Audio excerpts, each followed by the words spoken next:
couple of local cops thought they'd give me a warm welcome to their town, tied me to a lamppost in the middle of the street, putting on a show like I was just another nobody. Little did they know who they were really messing with or how this would blow up in their faces. Let's start from the beginning. So, here's the deal. Name's Arjun, 54. Been around the block a few times. Just moved to this little middle-of-nowhere town in South Carolina to take up the badge as chief of police. Not my first rodeo, seen plenty in my time. But this place had a vibe like no other. Everyone knew each other, and they didn't exactly seem thrilled about fresh faces.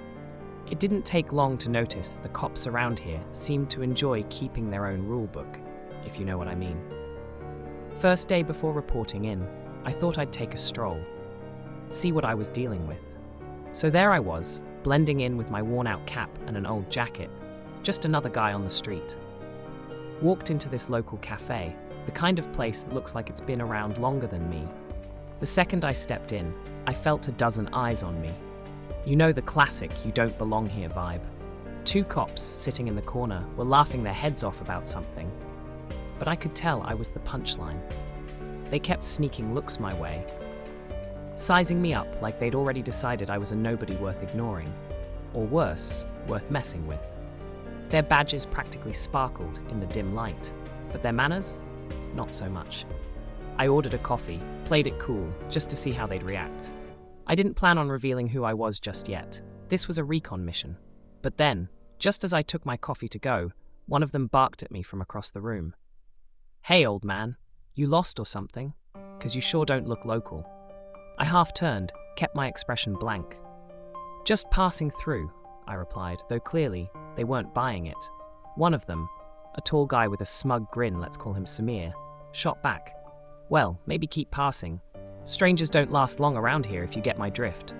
I just shrugged and walked out, but believe me, I could feel them watching every step I took down that street.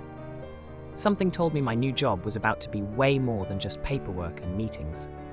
Next morning, I decided to go for a run just outside of town, clear my head, and get a feel for the place. Fresh air, a little peace, nothing out of the ordinary.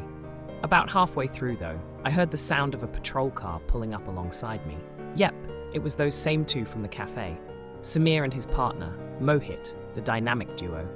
Samir, the tall, wiry blonde with that smirk of his, leaned out the window and shouted, "Hey, runner, you lost." The way he said it, you'd think I'd just run onto some private property with a no trespassing sign slapped across my forehead. His partner Mohit, a bulky guy who looked like he could bench press half a car, chimed in.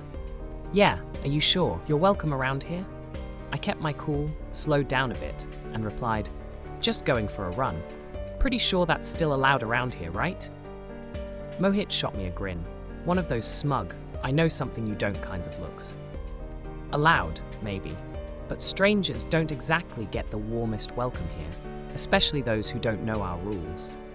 Before I could even open my mouth to ask what on earth that was supposed to mean, they hopped out of the car. Samir stepped up close, way too close, and started patting down my pockets without so much as a "may I?"